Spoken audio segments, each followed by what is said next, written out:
தீபாவளிக்கு தட்டை செய்கிற செய்முறை. இப்போ பார்த்தீங்கன்னா இட்லி அரிசி 2 கிலோ 10 ஆளாக்குன்னா இந்த இதில் வந்து 10 போட்டால் ஒரு ஓகே 10 போட்டால் 2 கிலோ அரிசி எடுத்துக்கிறோம்ப்பா, இட்லி அரிசி. சரியா? சூப்பர். இது பாசிப்பருப்பு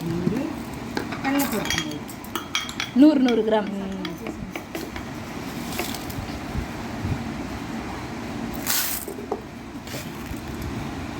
அரிசி 2 கிலோ, கடலைப்பருப்பு 100 கிராமு, பச்சைப்பருப்பு 100 கிராம். Okay okay. அதே மாதிரி கழுவிட்டு 2 மணி நேரம் ஊற வைக்கணும். ரைட்டு. 2-3 முறை அலசி எடுத்துக்கோங்க. அதுக்கப்புறம் 2 மணி நேரம் ஊறணும். சரிங்களா? இதுவும் நல்லா வாஷ் பண்ணிவிடுங்க. பண்ணிவிட்டு இதுவும் 2 மணி நேரம் ஊறணும். அரிசியோட ஆமாம், அரிசியும் கடலைப்பருப்பு பாசிப்பயிறு.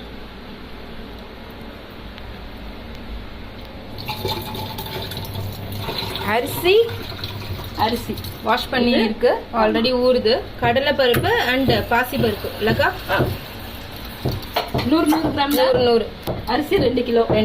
இதில் பாசிப்பயிரும் கடலைப்பருப்பும் 100 கிராம். அரிசி கிரைண்டரில் 2ஆக பிரித்து அரைச்சிக்கணும். என்ன நம்ம 2 கிலோ போட்டோம்ல, ஃபஸ்ட்டு 1 கிலோ அரைச்சிக்கணும்.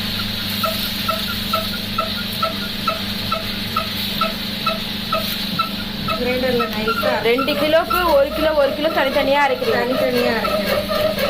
ஏன்னா மொத்தம் அரைக்க முடியாதுல்ல, அதனால தனித்தனியாக அரைச்சிட்டு தேவையான உப்பு சேர்த்துக்கணும்.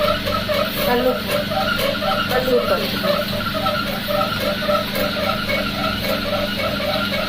நல்லா நைஸாக அரைச்சிக்கணும். அப்புறம் நல்லா மாவை கெட்டியாக அரைச்சிட்டிங்க. 1/4 கிலோ ஒச்சக்கல்ல மாவு, 1/4 கிலோ மாவில் மிக்ஸ் பண்ணணும். போட்டுறோம். சூப்பர். அடுத்தது எள்ளு, மிளகாத்தூள், வெறும் மிளகாத்தூள், வெள்ளை எள்ளு, வெறும் மிளகாத்தூள். எவ்வளோ போட்டிங்கம்மா? அது காரத்துக்கு ஏற்ப, நமக்கு எவ்வளோ காரம் வேணுமோ அதுக்கேற்ற மாதிரி. இது பெருங்காயத்தூள். எல்லாமே நமக்கு எவ்வளோ தேவையோ அதை ஆட் பண்ணிக்கலாம்.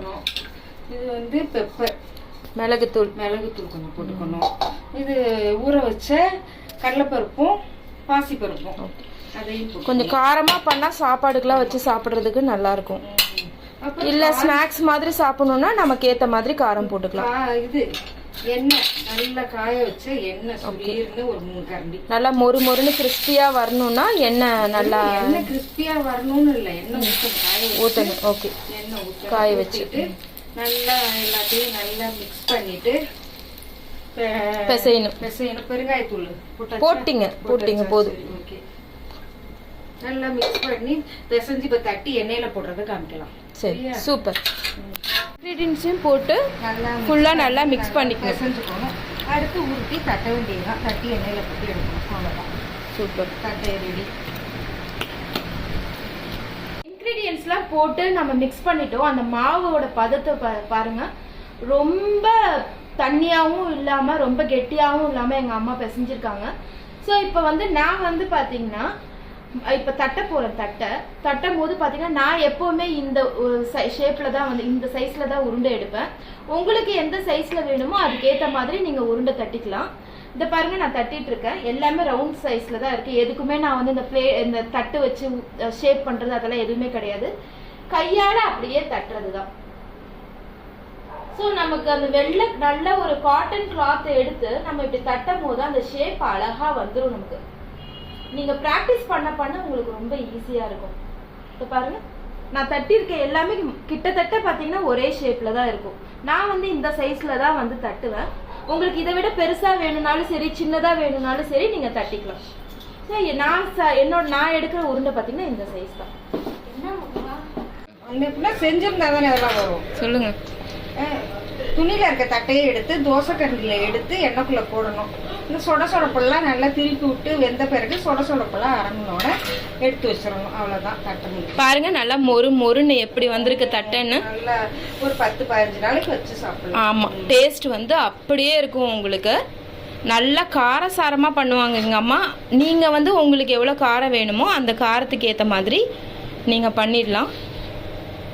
பாருங்கள், கரெக்டாக இந்த பதத்தில் எடுத்துடணும். கலர் பார்த்தீங்கன்னா உங்களுக்கு ஒரு மாதிரி ப்ரௌன், நல்லா மொறுன்னு இருக்கும். நீங்கள் சாப்பாடுக்கு வச்சு சாப்பிட்லாம், அப்படி இல்லைன்னா வெறும்னா ஸ்நாக்ஸாகவும் சாப்பிட்லாம். அவ்வளோ அருமையாக இருக்கும். நீங்கள் கடையிலலாம் வாங்குகிற தட்டையை விட இது 100 மடங்கு டேஸ்ட்டாக இருக்கும்.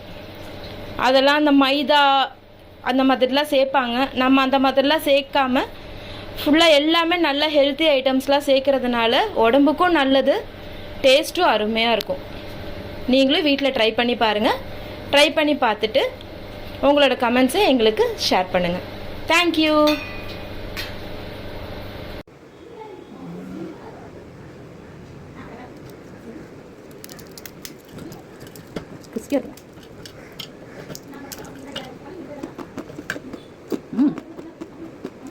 சூப்பராக இருக்குதா?